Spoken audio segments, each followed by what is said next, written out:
coming from Challenger Series and going to LCS is quite the leap. Teammate have broken the cycle. They're going to get into the LCS with some incredible teamfight play. Look at them go. They are so excited. In Challenger Series, we kind of did whatever we wanted to, and we crushed the opponents. The LCS level teams, they punish you a lot for mistakes. It's their systematic use of the game's mechanics. The towers, the grouping, the teleports, all this stuff is a lot more refined. Our strengths are teamwork, our shot calling, and just our stability of our roster. We're just all good friends, and we're all going to work hard. Most of the LCS teams are going through roster changes, which kind of makes their team shaky, but our team is pretty solid. We've been underestimated a lot in the past, and I'd say we're going to be underestimated again in the LCS, so if anything, it's really motivation for us and the players. I do know that community is kind of putting us into the last 2 spots, so we definitely need to prove them wrong. Our goal is just to come out strong. If they are underestimating us, they're gonna lose. If we come out strong, then that will surprise the other teams and maybe force them to rethink how they stand against us. Welcome back, ladies and gentlemen. We are down to the final game of the weekend for the North American LCS. We're capping it off with Team 8 versus Team SoloMid. And for the defending champions of TSM, well, they showed that they are still the team to beat, and this crowd pretty excited for them too. Yeah, they're still a fan favorite, as they probably always will be. And yeah, against Cloud9, each team member turned in a solid performance, but it was really Bjergsen that carried them into victory. A throwback to the spring split of last year. And the turnaround began in that game when he killed high in lane 1v1. And after getting knocked out of IEM San Jose by the Unicorns of Love, it does seem like TSM is kind of back on their feet to hit the ground running here in the LCS. Yeah, they're looking pretty good, and I want to see their showdown against Team Liquid next week. But meanwhile, they've got more opponents in front of them. Teammate is going to be looking to rebound after the day 1 loss, and we've seen some rebounds before, but it went really badly. In Champion Select, of course, the team picked themselves into a corner. They gave CLG pretty much a dream composition. They got all the contested picks anyway, and Teammate never fought themselves out of that. Yeah, one of those not-so-good team compositions. The coach did hold himself responsible, though. He actually took to Twitter afterwards saying, quote, "I messed up.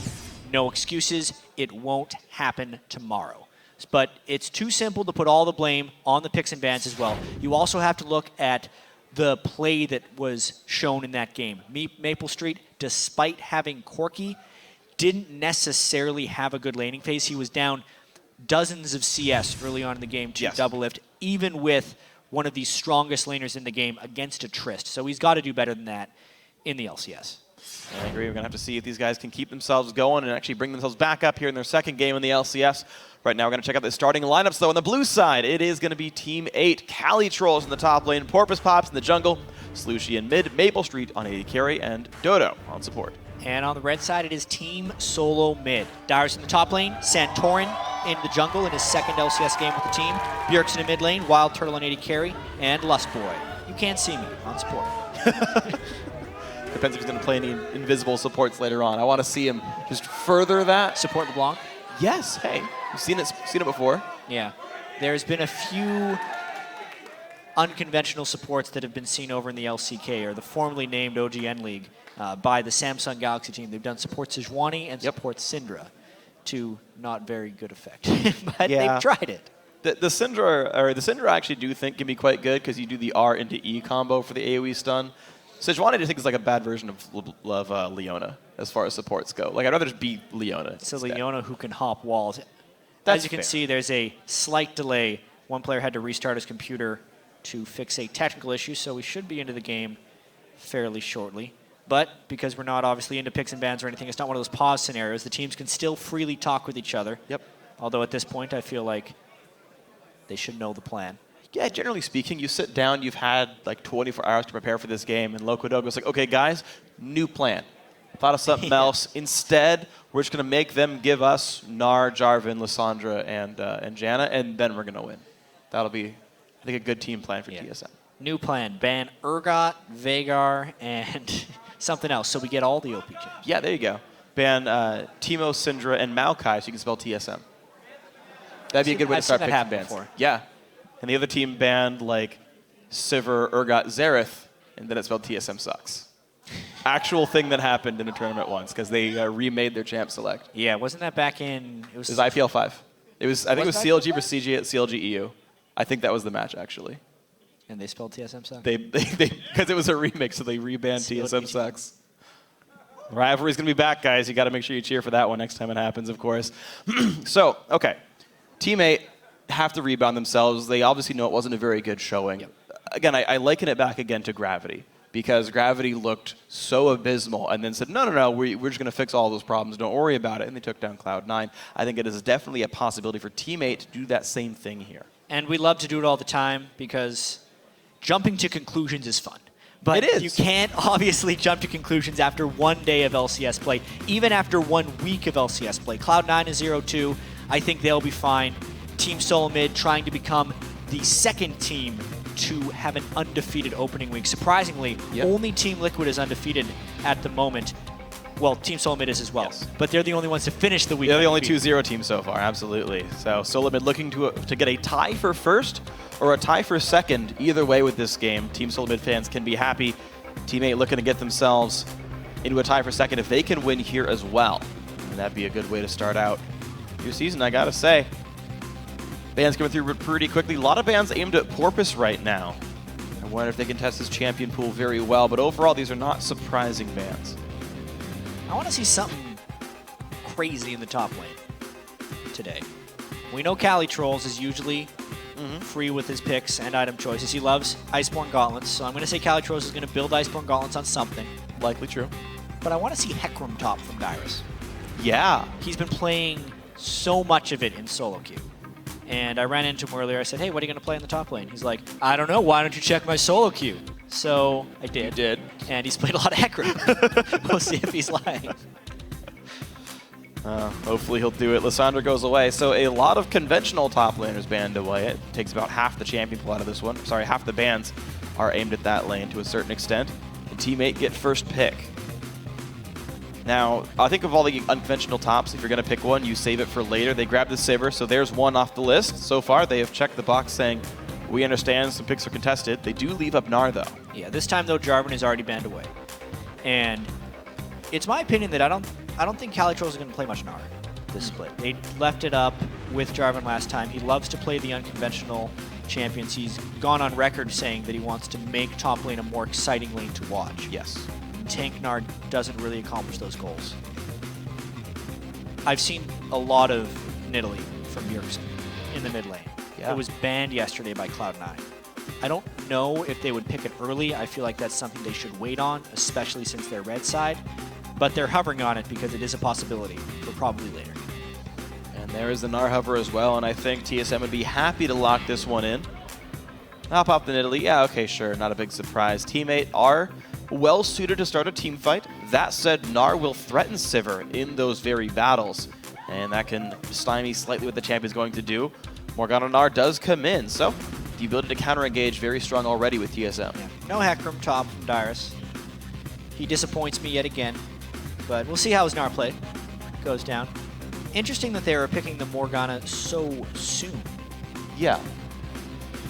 I feel like they're going to synergize that in with the rest of their composition shortly, because directly against Sivir, trying to Dark Binding into spell shields, not that good. Nope. So it's definitely going to be a plan for later. And of course, we did see that Gravity had a great plan with Morgana. It worked out. It made some of their champions unpeelable by Janna. And typically that went quite nicely. Now, the jungle bans do push Porpoise onto Nocturne, a champion he has been happy to play a lot throughout 2014. I think it's one of his best. I kind of do want to see him keep in this one because I think the comfort will help. And it fits what this comp wants to do, by the way. Sivir, Nami, Nocturne, they all press R, you all run forward.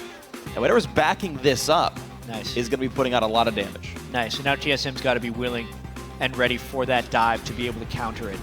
They show the Nocturne and the intent of their composition fairly quickly.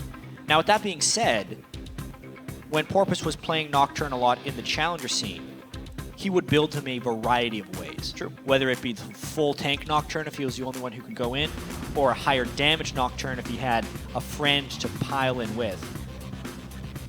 It's his way of not giving away too much with the Nocturne.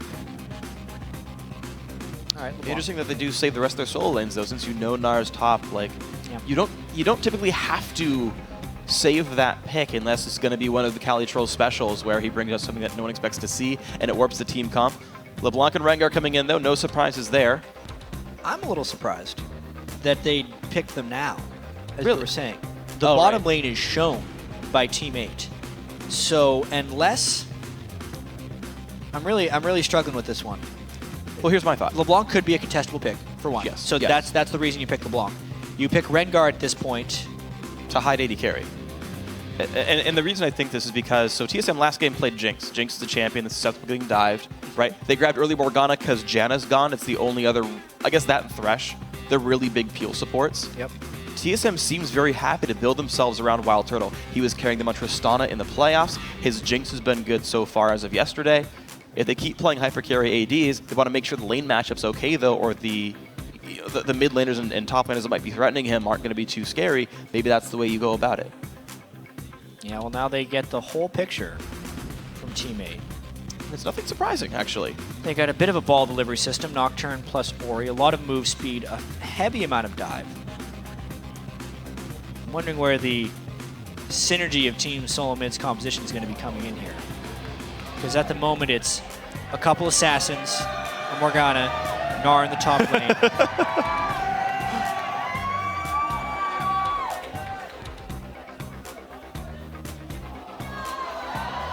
Okay, so some burst. And a little bit of tankiness. Obviously, as far as champions getting jumped on, Graves is the grittiest of them all. Truly. Say yes, truly the grittiest of them all. Team SoloMid's going to have to execute this game quite well because the natural comboing isn't necessarily there from them. They just have a lot of stuff that's individually good. Yeah, especially when you got like Rengar, LeBlanc. They kind of scream individual plays. Yep. Which, against a team like Team 8, who looked quite unorganized yesterday against CLG, could be a recipe for success. And especially with how Bjergsen played yesterday, crushed high, then put the game on his back, and everyone else followed up quite nicely. Why not give him that individual playmaker? So TSM, they've got some team fight power, but a lot of ways to, again, exert individual pressure themselves. Team 8, very team fight, very dive focused, 2 ways to do ball delivery, a tidal wave to follow up, and then you hope the damage is high enough. Obviously, Loco Doco has picked his team composition for Team SoloMid. Matthew Schneider has picked it for Team 8. Shake hands. As we're about to close out week 1 of the LCS. It's going to be the finale here for the weekend. I do have to say, it didn't happen again. They managed to pick a comp, referring to the CLG game for Team 8. Sorry. That's true. It's a 8-minute-old reference, but they managed to, I think, put together a reasonably good team composition. Yep. Didn't give away too many contested champions, and they're going to have a fun time in this matchup. Guys, it is your time at home to weigh in this game. Who do you think is going to win? Tweet hashtag T8win or hashtag TSMwin to @LOL Esports over on Twitter. We're going to update the fan poll shortly. Keep that going throughout the game. And the crowd is ready to go. Game 10 of Week 1 of the NALCS. Can TSM reach for first place? Can Team 8 keep themselves out of the bottom? We're going to find out. And also, are we going to see any type of lane swapping right here? We've been seeing a fair bit of it in the last few games and a lot of scouting awards. Team SoloMid did not have a good open to their matchup against Cloud9. They were out lane swapped. They're going to want to improve their early game because their mid game and team fight execution was very strong. So if there was anything to work on last night for TSM, it would have been a solid early game plan. Let's see what they have ready to go. Right now, it's invading in the jungle. They know that ward's down, and they don't clear it in time. They really know the porpoise is there. TSM happy to go for the 5-man invade. They actually ping back. They've got wards that spot that the invade happened from Team 8 on the other side of the map. Looks like both teams will get plenty of vision coverage over the western and eastern jungles. Lane swap scout ward, as we usually see, if a lane swap is at all suspected. And now I wonder how the jungling is going to be done, or if we see a lane swap at all now. Team 8 ends up sending their lane top. Maple spotted. And TSM will allow themselves to walk into the bottom lane. Now, Both teams will be there in time, of course, to build a freeze for themselves. The one thing I do want to caution is that Dyrus is much better suited to sit in a 1v2 lane and absorb experience and gold than Calitrolls is by being Gnar. True. How much double jungling will happen here? That's really the last question we have for this early game. Prior to the Waves meeting, TSM had a very slight edge because they were the only ones that knew for certainty that the lane swap was happening. Teammate was operating under a set of assumptions, but they assumed properly with the double jungle start. The mid laners so far trading equally. Here's a pretty big difference. Santorin is solo jungling after the double gold, whereas Dyrus is holding in the lane against Sip. Yeah. Exactly. Well, Dyrus is taking plenty of damage, though. Dodo, I didn't see what skill he started. He did start with the heal, so he doesn't even have the CC to really punish the fact that Dyrus might look for CS here. I'm a little surprised Dodo started the game with W. He should never skill up before he sees an opponent. The W, while it can harass well, I think if you're really trying to shut someone down at the start. Slow him down for a few seconds. Could be. I guess I can see an argument because it is harass. Sure. Harassment base, and they're really just trying to get him low for when they level up again. And you're not going to land more reliable harass than the double. That's fair. So, okay. I think that's fair. Okay. Double jungle continues. Level 3 for Porpoise. Level 2 for Calitrolls. They're running to the top lane. 4 men up here. And here's the interesting thing. Aurelia actually has the red buff, whereas Porpoise has the blue buff. Oh, cute. So double teaming with a few buffs here. They're going to want this. Dyrus has no health. Bubble's going to miss. Aggro pulled by Dodo. Runs away with one more turret shot. He's going to get away just safely. The flash. Dyrus gets feared. Porpoise going to grab the kill. Great start for Teammate. Nice flash follow right there by Teammate. And a pretty questionable decision there by Dyrus. Lane swapping is one of the oldest tricks in the book for a very experienced player, and to stay that long as an under-level Gnar without support backup, less point needed to be there, or Dyrus needed to have his flanks warded. Otherwise, he's going to give up first blood like he just did. And he boldly teleported back into the lane. I've seen games where you TP back in and die right away, and the team stays for you. Thankfully for Dyrus, not the case. What I really enjoy about that, by the way, is it exemplifies the metagame of lane swaps, in that everyone has assumed like rules around how you play one. Teammate cycled all the way back to, well, yeah, Gnar absorbs XP, he's ranged. So shove in and dive in 4v1. That was the old school version when people stopped going to lanes. Absolutely. Speaking of lanes, Santorin coming gank. Did he land the root? Yes, he does. Lushi locked in place, gets slowed down. A little bit of damage for his flash. Could even talk about that lane swapping meta a little bit more. While, yes, it's smart to have the wards up there, a lot of teams have been able to get away without it because so much of the default is just both sides freezing and not even attempting dives, and support's actually going and roaming and trying to gank mid, and junglers trying to gank mid, not necessarily about trying to gank the solo lane dude because he's probably not even under the turret anyway. But the instant Dyrus tried to counterplay that a little bit by saying, okay, if you're only going to have an 80 carry here, I will lane against him as Gnar, which I think was the initial plan when he decided not to continue with the double jungle, because the expectation that Teammate was going to roam with Nami, and I know we're getting really nuanced right now, but that's what lane swaps are. They're one of the most nuanced and complicated things about League of Legends. And it was just an outplay by Teammate at the end of the day. Absolutely. It's a guessing game where you're playing 30 seconds in the future because walking to the lane takes so long. You're like, okay, if they are going to stay here, I need to walk now. Oh, shoot. No, they stayed on the side of the jungle. And it all, came crashing down. For reference, Cloud9 did that both their games today. They TP'd in the lane right off the bat, and they got XP for it without getting punished. So, good play by Teammate. Played on the game nicely, and they sit, actually, by the way, equal gold because TSM are laning so darn well otherwise. Where's the advantages actually? You can see only 4 CS advantage to Dyrus, 7 CS for Turtle. And obviously it is a 300 gold lead, so not exactly even gold. Yeah, sorry. But 300 gold was gained just variously through the laning phases, spread across the various team members. A little bit here, a little bit there. The dive, of course, does cost you some CS. And now we'll see as the game kind of equals back out. We have normal lane matchups, Calitrolls versus Dyrus top lane. Dyrus is without summoner spells, though, so if he has not warded well, there's another gank potential. Ooh, with phase check, though, for Dodo. Heals himself, but gets bursted quite nicely by Graves. You could see there, was an instance of an AD carry having a support's back. The instant the Dodo got Dark Binding, I would have seen many less experienced lanes just go, oh crap, we face check that push, and Graves is here, run away. But Maple Street immediately looked to aggress Wild Turtle, even though it was a lost trade in the moment. It prevented anything bad from happening, and they could sustain up afterwards on Nami. They end up having a bit of an edge. Wow, Bjergsen took a turret shot for that harass, though, actually. Over-aggressive by him as well. And yeah, exactly. Smart by Maple.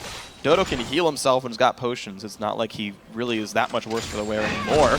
Bjergsen tries again. Slightly late shield from Slushy. Keep the trade going. Maple. Wow, great heals. They're just pushing in on Wild Turtle. Nice black shield. These guys trading a lot of damage. And an unintended consequence of the dive from Team 8 is that Maple Street back without enough gold to necessarily pick up a big damage item. True. So he's actually laning with double Doran's Blade, whereas Wild Turtle had the freedom to choose his own back timing and picked up a pickaxe. Gives him an advantage of, when you look at the total AD, it's 91 on Sivir and 116 on Graves. Ouch. Pretty big. Yeah. A level disparity as well. Ulti is unlocked here for Wild Turtle. Lespoy had, of course, recalled a while back to try to support the top lane for a little bit, giving solo XP to Wild Turtle. That ultimate is going to be a scare for Team 8. Second round of jungle buffs come up, though, and these are going to be uncontested. So far, nothing really being aggressed upon anymore in this game.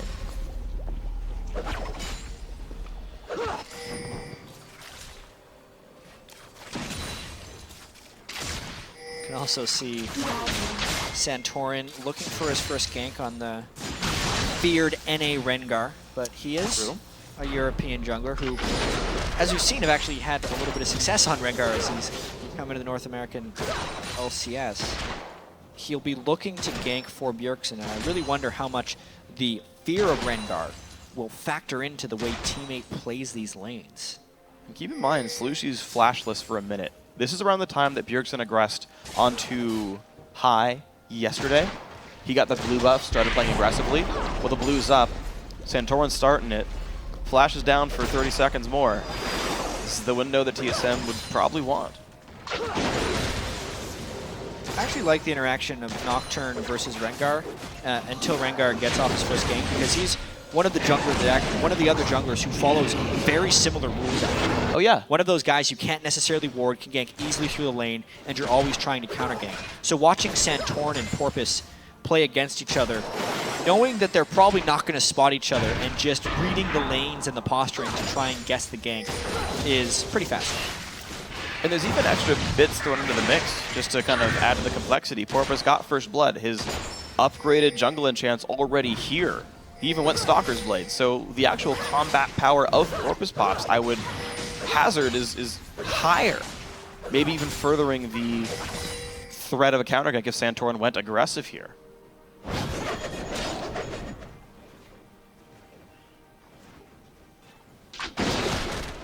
Teammate hold the game at 200 to 300 gold, so the lanes haven't further snowballed away. Calitrolls looks aggressive onto Dyrus. There's no junglers anywhere near.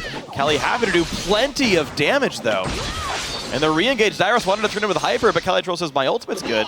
Check yourself, misses the boomerang. And that is a very well-won trade. And we've seen a lot of Aurelia versus Nard this weekend. It does seem like Aurelia can usually put a little bit of dominance in the laning phase. Just when the team fights happen is when Aurelia may have a little bit more issues. Flash burned again, not a good syncing there between the two. If Bjergsen was going to be all-inning, you would want Santorin to arrive with the root as Bjergsen flies in. But I think that was an instance where Bjergsen saw the opportunity and Santorin tried to react to it, and it just looked a little sloppy. Yeah, just slightly missed. And of course, Slushy did see the exclamation point over his head. He didn't have a new quest. He just got told that Rengar was in fact in the vicinity. So that is a down ultimate for a few minutes here. Giving a bit of breathing room to I'm wondering Porpoise if Pops. TSM's going to all in shortly because they are waiting for it. And there's the attempt, the flash ulti, and they find Dodo. Maple Street breaks the bond, pops the ulti, no stuns at all. Here comes Bjergsen, but where's Nocturne going to come from? The ulti hits almost nothing. Out goes Bjergsen. No counter gank available, though. Yeah, they spell Calitrolls. Hold on. Well there. Onto the turret. I thought he might have died there. Oh, there's a dive! There is Porpoise Pops. He catches the fear, but can he cut it out? Well, out of the turret's doing so much damage. Porpoise goes down, gives up some gold back to Dyrus. Tough break right there. You could tell he was ganking there so aggressively. Oh, shotgun by Slushy. Will mean nothing. He was ganking so aggressively in that top lane because he knew the Rengar ultimate was on cooldown, so the counter gank threat was much lower. But it ended up being so aggressive that he dies to the turret. Still is worth it, of course, with the assist gold and whatnot, so I can't fault Porpoise for the plays, but Darius is the only guy getting picked on. It does put Calitrolls ahead here. It's a 1-0-1 Aurelia. It's a pretty good place to be, I have to say, especially considering this is supposed to be this counter matchup. He's winning in the 1v1 as well. TSM might need to skirt around the fact that Calitrolls can leverage a top lane lead.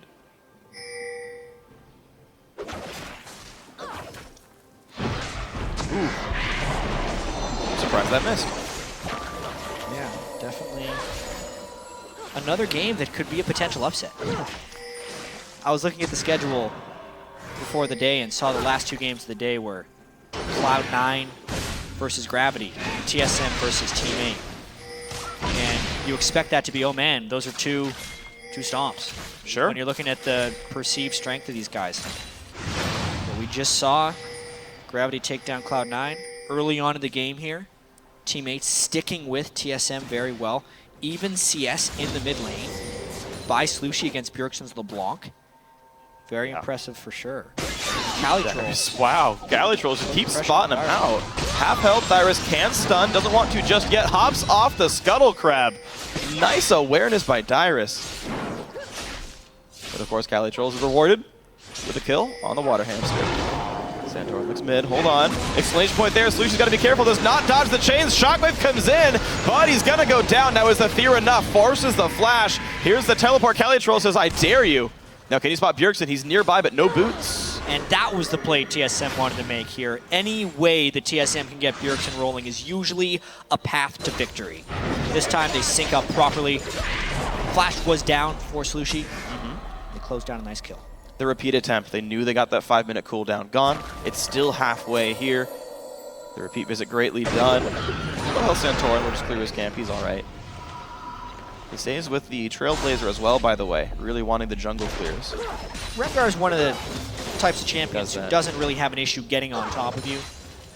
And he will not need assistance from the Chilling Smite. And on top of that, you really want to remain at full health on Rengar. That's true. The Ranger's Trailblazer will help slightly for the clear speed and the health. So, seeing the items varied up for these guys. And it's really just been a game around the big ulti cooldowns of the junglers. Porpoises is back up. He doesn't even have to head off the blue buff to Slushy, so he is enabled anywhere on the map. And I actually wonder, seeing Orianna over there, do they guess that Nocturne's topside? Nope, they see him. Don't have to guess. They could know. They do know. Clears that ward nicely with the Raptor buff Smite. Yeah, this definitely seems like a game that's more and more about the mid lane. Bottom lane is slowly winning for TSM. I think they're content with that one. Yeah, good on I wonder them. if teammates going to try and snowball Maple a little bit, knowing that mid lane is starting to go the other way. They've already gotten Calitrolls ahead, so really at this point it's about teammate trying to get a second winning lane. If they can get bottom lane, maybe it puts them in position to win. Yeah, they've got one each basically. And you're right, the bot lane's just that slight bit ahead for TSM, but not enough to really tilt in the favor too hard. Santorin ulti is right about back. He's level 10. He's got full ferocity. I wonder who he wants to gank. Porpoise pops. Nope. No, hold on, let me try again. Slushy. Yay. Yes! I knew it. I think Slushy knows it too. That's why he's playing so far back. He's got his flashback at least. There's the ulti. They're expecting him to come up even close to the minion wave, and they can go for it. Wow. Uh-oh. Bjergsen. Ooh. That's a flash on cooldown, basically. Immediately after it came back up, Bjergsen looks aggressive one more time. Calitrolls, though, good. Forces the flash off the shockwave. Calitrolls still going, though. Forces the passive, but he's in turret range. He's got to be careful. Bjergsen gets the kill. Lust Boy's one hit away from dead, but Nocturne couldn't click on him. And some over-aggression there by Calitrolls turns a good idea into a bad result. trying to punish Bjergsen after their aggression was a good move. Now they're trying to push mid lane after already losing Cali Trolls. Dyrus, though, taking a bunch of damage. He's got no magic resist, so Slushy putting on the thread. Wow, the damage output. Bjergsen doing nicely. Jumps on in there. Sibralty forced the Graves kill. Nice by Wild Turtle. Wow, Dyrus, jeez. TSM limping out of each of these fights with kills. Teammate needed to abandon that when they lost Cali Trolls. TSM stuck around, knowing they had the numbers advantage. Bjergsen could find the flank, and eventually Wild Turtle showed up for that execution shot on Graves. And now this mid game is going better and better for TSM. Sivr's corpse now disappears. Maple can head his way back to bot lane. Respawn. Yes. This didn't really disappear. Well, the corpse went away. It's the same person. Just revived. Teleport back. Yeah, it's true. I mean, no one really dies on the ref, truthfully. If I have my lore correctly understood. Yeah, I mean, this was teammate sticking around for too long. Corpus Pop's way under the turret. He's not even the one that ends up falling, though, because Wild Turtle was able to flash in at the last second. Really smart play there by Turtle to use both of his abilities, even though it looked like one would kill. Because Maple was actually holding onto his heal in the case that someone popped out. Ends up getting the Summer Spell as well as the kill. Yeah, unfortunate for Maple, he had flash up, didn't think he needed to use it. Had the ability to get away. Dodo actually burned his exhaust, and that didn't even do it either. So, unfortunate loss of Summoners, but TSM are doing well to control this game. They even lost mid-turret, but they hold a gold lead all the same. No dragons, by the way. You asked about this last game. What happens when teams both don't really care about taking dragon? This does. Also a chance the TSM doesn't have the best dragon control, but they don't have the champions for it. Oh, the Black Shield ended! Wild Turtle goes down! Well played, Team 8. They've got themselves back in. Yeah, they're trying to trade a little bit of pressure. Santorum Bjergsen. Doesn't duke away the right spells. Corvus Pops is rooted. This is gonna be a kill for TSM, is it? It is. Well, he feared Santorin into the turret, so now he's in trouble. The tidal wave from downtown. Wow, teammate rotating well. Bjergsen, they've got to know. Pulls a Gamsu, stops the ports. Cali Trolls gets a shutdown. And he's going for more damage, by the way. Longsword on Aurelia after the Trinity Force is done. Cali Trolls will not stop building damage. Not yet. Could be a Hex Drinker on the way. I feel like that's going to be the eventual home of that Longsword. And we definitely have ourselves a game here, Freak. Looks like Dragon 1 is going to head the way of Team 8. And it is a classic team solo mid game. Bjergsen ahead in the mid lane, 3-1-1. The question will be, can he carry yet again? Versus the teamwork now of Team 8, who is going to try and pull together here. They've done a really good job, teammate, of rotating fairly defensively. The times they force the issue, I think it's a bit hit and miss, but TSM once in a while overextend themselves. And teammate allowed themselves back in. Outer turrets traded on opposite sides of the map, and Team 8 hold once again the tiniest of gold leads. Elytro spots Santorin. They got the slow flashes in, gets another slow. Santorin's got nowhere to go. Great shockwave, and another kill. The forces happen. Santorin, I think, was trying to bait there for Bjergsen. Bjergsen was waiting in the lane off to the side, but there were too many people on Team 8 for Bjergsen to be able to safely get an assassination out. And they just pick up another kill, as well as secure the blue buff. Yep, barely. Maple got it just a quarter second before the Graves ulti stole it away. Nice try by Wild Turtle, level 11 Graves. He has an Infinity Edge for himself. Maple still has not been able to buy that, just now gets it. But 500 gold difference on those 80 carries.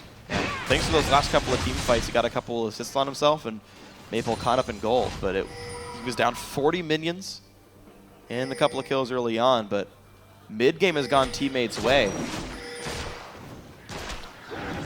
You can really see. They have the easy to execute 5v5 comp too, keep in mind. Like, you get out of the laning phase, teammate presses R and walks forward, pretty much going to work pretty well. You got to be a little careful not to overcommit into a Morgana ult. True. And also when they run forward at full speed, it makes it easier for Bjergsen to sneak in behind them. I mean, we were mentioning during Champion Select, the team solo mid may have some issues finding the right synergies for this team comp. Because, yes, Santorin and Bjergsen can be some nice assassins. They have Gnar for the team fights, potentially Wild Turtle for some team fights.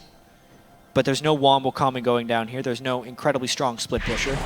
They need Bjergsen to carry this one, and you can see it in his item build as well, already with that elixir. But he's not here for this mid lane dive. There's a flank from Dyrus, though. Teammate might be in trouble. It's going to be pretty tricky. Calicho's forced to run away. The stun's going to land from Morgana. Now can they zone everyone else back? Santorin is low. Maple Street helps that one. Dodo, though, getting exploded in the back lines. Nice job with the support, as well as Bjergsen joining the fray. And now they go back in towards Dyrus. He's going to flash away from the fear. Calicho's bound up. The shockwave for 2! Beautiful by Slushy. Wow, so they get collapsed on by the flank, but still come out on top temporarily. Bjergsen trying to make it into the fight. Ooh, Calitro's one hit from dead. Got him! Bjergsen, nice, and the bind as well onto Maple. He's going to stay alive. Nobody saw the end of that fight. Bjergsen played it perfectly with the kill onto Aurelia. But really, very, very close game. After that one, Bjergsen comes out with even more gold. But Teammate comes out with the win, honestly. They get 2 kills as well as the turret. And they kind of tested the waters there. What happens if we run headlong into the turret and get flanked? Sure. By Gnar and LeBlanc. Right here, I mean, Calitros commits so hard, but actually avoids taking turret shots, if you can believe it. Just the work he did by himself, taking 3 people near half health, was impressive. But really, the story of this fight was on the backside, Dyrus and Bjergsen flying in, and just the collapse that could potentially happen afterwards. Everyone thinking they were in safety until Slushy lands this awesome shockwave. He left the Orianna ball just tucked behind the wall, so it was but a short move to get in range for that shockwave and catch TSM off guard. I gotta say, one thing that is strong about Teammate, and especially champions like Aurelia, whom I really like in team comps right now, is that they are able to pivot really well. We talk about pivoting during champion select and editing your team comp, but pivoting during team fights, when you have these hypermobile assassins, champions that can actually do things when the first wave of cooldowns go down. Nocturne joins into the back line. Dodo adds some slows. Slushy saves his shockwave and isn't blown up first. This second win for Teammate allowed them to come back into the fight even after Bjergsen picked somebody off. Blue team's turret has been destroyed. Now, that man himself is split pushing bot lane. Of course, a great duelist on LeBlanc means he can push.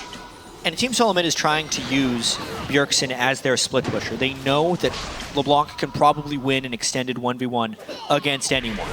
And Teammate needs to make quick work now that they know they don't really have an answer for him either. They send Calitros back, and they get a turret. One rotation there by Teammate. They trade top lane tier 2 for the bottom lane outer that Bjergsen was happy to push. Unknowingly, Teammate was already headed top lane. The map movements are so much better for Teammate. This game was, and has still been, incredibly close in gold. And actually, hold on, Bjergsen with his Sorcerer's Elixir, destroying the outer turret himself. There's Calitros, gets a slow. Nice juking right there. Help, there's Nocturne. The tidal wave off on the side. Bjergsen gets away. They fake the black shield. They commit to it. They realize it's not the real one, though. Dodo goes in. He bubbles Santorin. Lustboy goes down without the stun from the Soul Shackles. Calitros forces the team away. Dragons in 30 seconds. TSM just had to tuck tail and run away. Some great initiation from Calitrolls to get Bjergsen to half health without taking any retaliation. Once the main threat of TSM was out of the fight, you could see how recklessly Teammate was allowed to be. Just with the general goal distribution, unless Dyrus is in Meganar, there's no threat there. And that's a bad sign for TSM. And no front line on the disengage, a bit unreliable. I know Janna was banned, I believe. Hold on, though. This fight, Dyrus gets a bubble, gets spell shielded, I believe. And as the shockwave is going to catch 2, Bjergsen, one hit from dead, make him go. Wow, double Down kill. Goes Rengar. Porpoise Pop staying alive. Slushy's running out in the back line. Out goes Wild Turtle. Yep, lights out for Wild Turtle. Dyrus now stuck against the duo lane. He's going to be dying, I've got to assure you. 4 for 1. Teammate now up to the inhibitor turret. Slushy is taking over this game right now, catching Bjergsen in that shockwave despite the heavy gank pressure in an attempt to keep him down in the early game. He is turning into this teamfight phase amazingly. They're going to get this inhibitor down against TSM 26 minutes in. Absolutely beautiful. Respawn's coming in now. Ulti's up for Santorin if he wants to go aggressive here. I can't imagine they want to, but keep in mind, health bar's low. TSM can rush something off the Nexus. Yeah, maybe they try and go and get that first dragon. Oh, this is risky. They hadn't been prioritizing, or they go for a few kills. It's risky for both teams, though, because TSM has no vision control in that jungle. So Teammate, as long as they recalled in synchrony, would have been able to go back to base just fine. It was scary. It was scary. The pause is obviously for a technical issue. We'll get you the word on exactly what that issue is shortly, because the game really just fell into Teammate's favor, really, in that last fight. And absolutely did. I mean, this is what's really incredible. And we saw a comp like this, because I keep harkening back to prior games and how they were played before. I believe it was actually Cloud9 versus TSM. Cloud9 running the Sivir team, TSM running a fairly similar comp where they were very mobile. They could kite around. Bjergsen was on Ahri instead of LeBlanc. And what TSM was able to do in that game was stymie all the Sivir dives, all the engages. C9 could never get it on them. Yeah. They'd run away. On Morgana instead of Janna, that doesn't seem to be as available.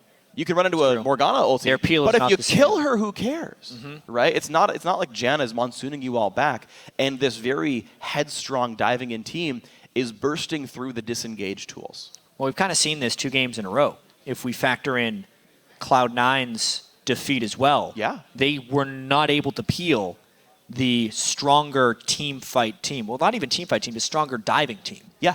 And the priority targets were falling down for them, even though that's not even necessarily the case. I mean, Darius has been dying in some of these fights. We actually have a replay of this last fight in the blue buff. We can just roll this real quick. And this was Slushi just destroying TSM, because it was a bit of a sloppy fight as they waited for the damage to get here. But the fact that Slushi caught Bjergsen in that shockwave devastated Team SoloMid. Even the tank Rengar, because he was all armor, couldn't do anything for it. The chase down from Calitroll, since he was the guy who was pulling ahead in the early game, has been a pillar of strength for them to take with them this entire game. And there's one thing I noticed in that replay that I don't see happen enough, and it's that Orianna, when she wanted a shockwave, cued the ball off of Porpoise Pops before the ulti. How many games have you seen where you shockwave and your jungler flashes out? I've seen that probably once a week in the LCS, where shockwave airballs because your target had to escape the fight. Slushi pulled the Q off, pulled the ball away, guaranteed where it was going to go from. I don't see it very often, at least not as often as I feel like I should, and made sure the shockwave landed. Yeah, one of the luxuries of being in range, because the threats from TSM were not necessarily there, and they knew there was no assassination threat from Rengar. Just so you guys know, the reason we're paused here, Dodo 8's audio completely cut out in-game. So they've been working on getting that situation fixed before we go into this. Knowing Teammate is on the brink of defeating Team SoloMid here, I think we're about ready to get back into the game. Or if TSM can come storming back. Definitely have the chance to. I'm seeing in-game chat right there. Looks like both teams say that they are ready. So it appears to me that the issue is fixed and the teams are ready to get back in. So we'll be probably starting the game in about 10 seconds from here. And this is going to be tense. So Teammate, how many times have we seen novice teams, new to the LCS teams, stall out when you're so close to winning? They've got an inhibitor down. You'd think they'd have control of this game, but we have seen so many games start like this and then peter out. At least a baker's dozen times. 13. So, or more. Or more. You did say at least. Yeah. It's a very common thing. This game is by no means in the bag for Teammate, especially after this pause. Obviously, it's a technical issue, but the momentum they had carrying in to that pause was huge. Now they're giving up a dragon because that was going to happen anyway. They were not able to communicate during that pause. I wonder if their mindset changes a little bit. Will they still be willing to dive, or will they dive in the right situations? And as TSM equalizing now at 1 dragon apiece. So Bjergsen, who is already the carry of this game, just got 6% more ability power. His ability to one-shot people just that little bit higher. Slushi likely to be an easy target to this DFG nearly Void Staff of LeBlanc. Calitrolls with GA might be able to survive that, but doesn't have the item yet. They're actually looking at a Baron rush here in complete They darkness. shockwave the Baron for damage? Well, he did use it. I didn't realize he had cast it. They're going to get it, though. Wow. Down it goes. That's going all in on the Baron right there. They used their Orianna ult to damage Baron for the 600 damage it adds. I want to know if that was intentional or if it was a misclick, because, wow, that would be not wise in my opinion, but they did get the Baron. They did, and hey, just a couple of cooldowns away. It's all the way halfway back from being up. Teammates still have some bookkeeping to do. You've got to push Dyrus out of the bot lane. The red buffs respawned as well. Teammate can take the next, let's say, minute or so to get everything situated, and then probably try to aggress. Sorry. They don't even want the red buff. They're going top lane already. Teleport is going to be up for Calitrolls. He can rejoin the team up there. He's going to get his own red buff as part of this. And it's only a 68-second cooldown on Shockwave with his current level of CDR, so he'll have it up for a fight. And TSM will never know that it was down. Yeah. Worth. Super worth. That's glorious. There it is. Slushy's Shockwave is back. He made the right choice, guys. Blue Elixir on him. Adds true damage every time he attacks a turret with no internal cooldown at all. So he becomes an extra special siege tool here. Calitrolls did not actually invest in grabbing the red buff. Wants to get the wave under pressure. He values that higher, essentially. We're just setting up the split push pressure, which was actually the expected play with the Baron buff. Even though TSM was supposed to fight a team with Baron buff to get rid of it, they need to go in 5v4, but they're just not at the moment because they don't have the tools. Dyrus is not in position to flank. The Rage Bar is building up, though. Bottom lane is going to be going down, but Dyrus is about to hit Mega Gnar. If they want to defend this inhibitor, the time is rapidly approaching. Dyrus managing his rage best he can, but he's holding the mid lane wave, so he's going to pop that Mega Gnar. The pass is going to go. Yeah, he's already Mega. Yep, so nothing to he's trying to base gate, but there's a ward right outside of it. And they have no answer for the other side of the split push. This is what teams expected to happen with this empowered Baron buff. Wow. If you're split pushing and you do not get engaged on 4v5, it is just nearly unstoppable. And that is 2 turrets in a row picked up just by Calitrolls himself. Another one top lane picked up by the rest of Teammate. The inhibitor now down below half as well, and Teammate are still too afraid to fight, but Slushy has got to be afraid for his life. Half health now. It doesn't even look like Dyrus can stop Calitrolls from taking that other inhibitor. This could be 3 inhibitors down. 1 hit to Calitrolls gets his, top side goes as well. Away. 3 inhibs down, 30 minutes into the game. Team 8, who would have thought, but they are poised to beat Team SoloMid in the last game of the week if they can make this push last a little bit longer. Baron buff's got 15 seconds left. He's TPing just to keep the minion alive a little bit longer. This turret could take plenty of damage. Dyrus goes in. The tidal wave as well. This fight has started, but Dyrus is 1 hit away. Down he goes. 1 for 0. In towards Lustboy. The soul shackles, the binding are there. They dodge the bubble, but turret number 1 is down. It is still a 5v4. Baron buff is gone, but does Teammate care? They catch Bjergsen, and Bjergsen dies. Out goes Teammate one more time. Maple Street dies to the turret, though. Bit of a mistake, but the second Nexus turret will also fall. 4 versus 3. The re-engage. Wild Turtle dies. 2 members left of TSM. The Nexus is falling. Would you believe it? Team 8 take down Team SoloMid.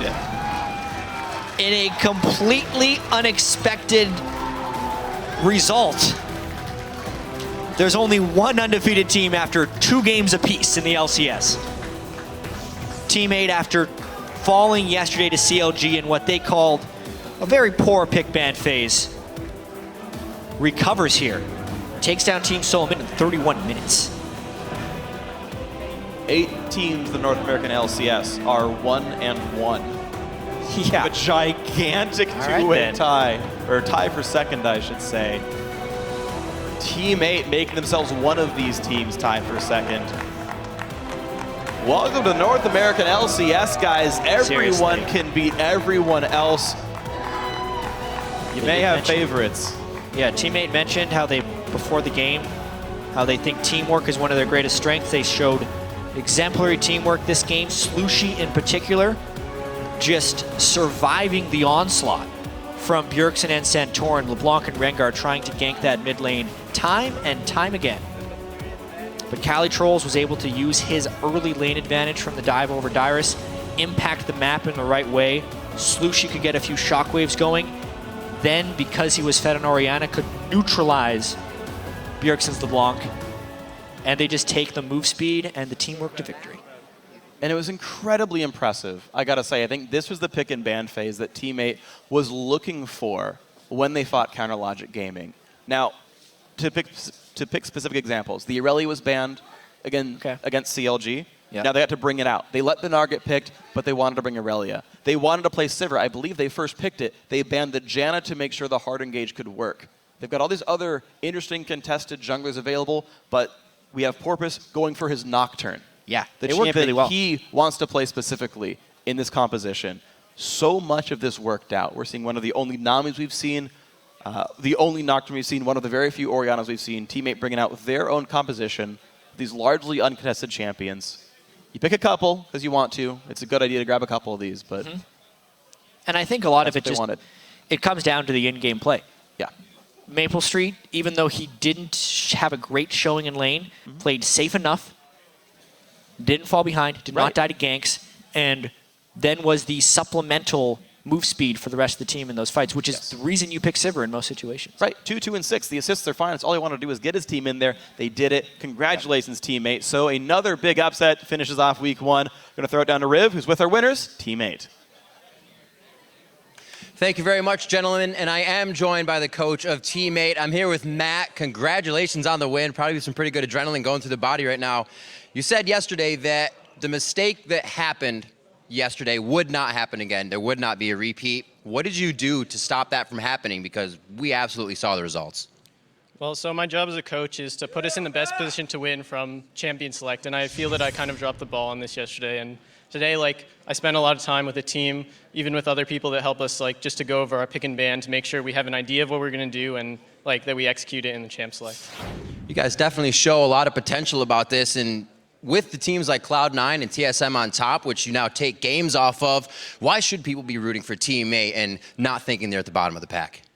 Well, if you were to ask Callie this question, I think he'd have the same answer as me, that we go ham.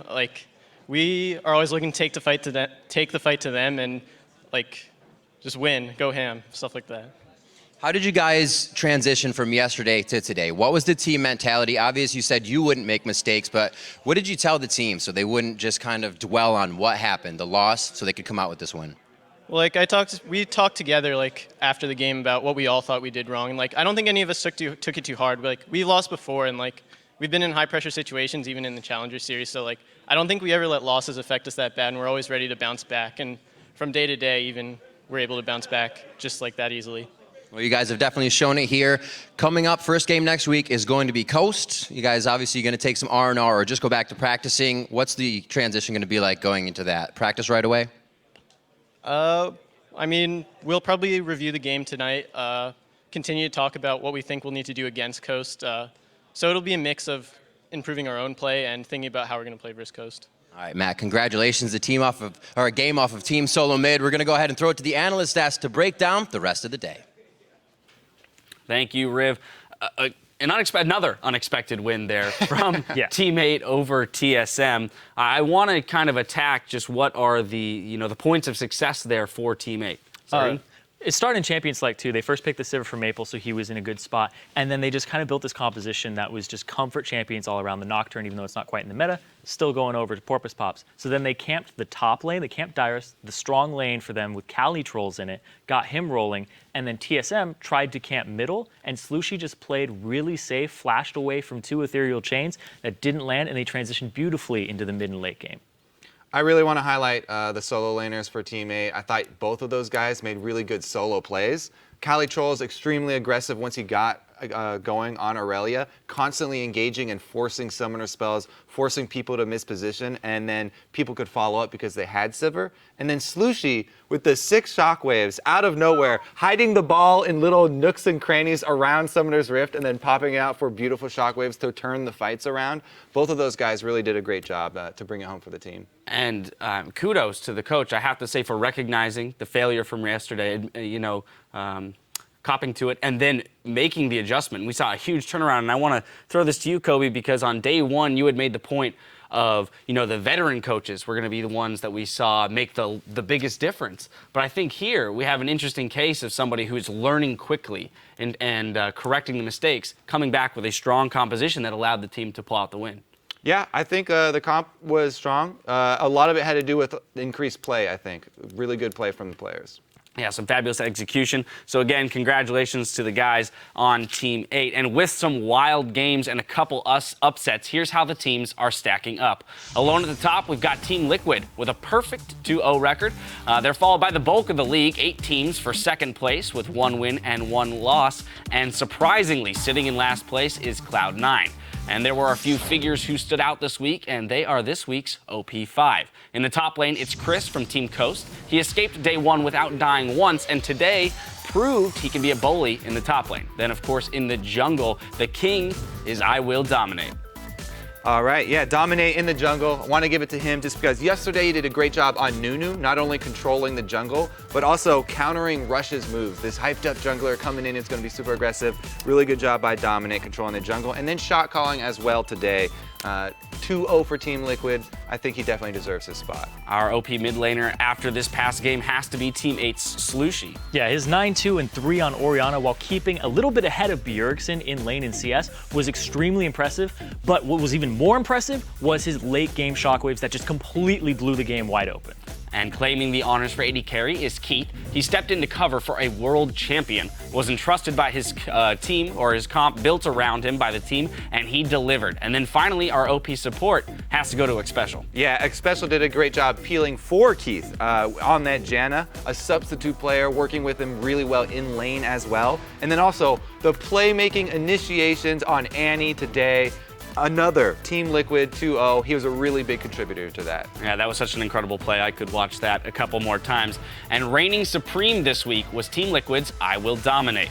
He lived up to his name this week, bringing great lane pressure with an 85% kill participation, and his shot calling helped lead the team to a 2-0 start in the split. They are the only team to boast what they boast and leave week one with an undefeated record.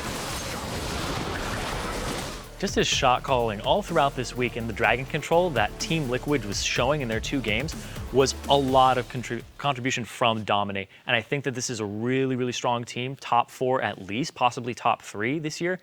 And top 1 right now. I know, they're number 1 right now. But Cloud9's the lowest they've ever been in the standings too. And I have to love that he gave credit to the coach for a lot of the improvement that he's made, as well as to the rest of his team, and that it really is a team effort for them.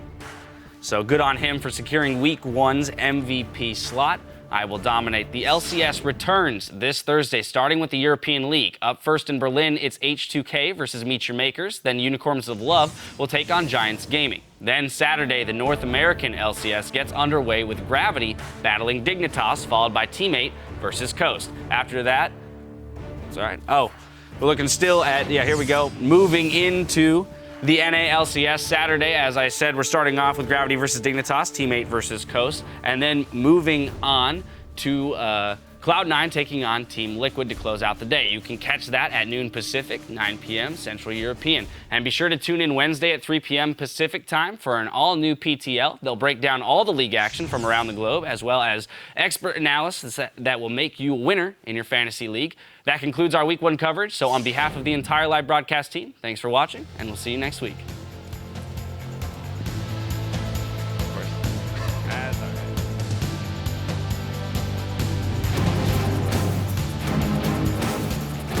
We're going to get the day going with our first match, and as Crumbs against the wall, just a few more shots. He almost can't move out of this one. A lot of aggression just to save the turret, but they might lose their lives. Congratulations to Team Coast. They do make up for yesterday. Nice going LeBlanc. I can't. Nice. Kite back. Nice. Good job, Felix. Go heal. Good job. Team Liquid bring themselves for 2-0 here. Here comes Zed. High takes a bunch of damage, already gone. Bunny Fufu, 2-man stun. The follow-through is there. Down goes Sneaky. Meteos the target. He's gonna drop as well. Now they go back in towards Dyrus. He's gonna flash away from the fear. Calitro's bound up. The shockwave for 2! Would you believe it? Team 8 take down Team SoloMid. Group of players that didn't really... Sorry, my HTC phone is ringing. Well, sometimes it happens. Always mute your phone when you're doing an interview.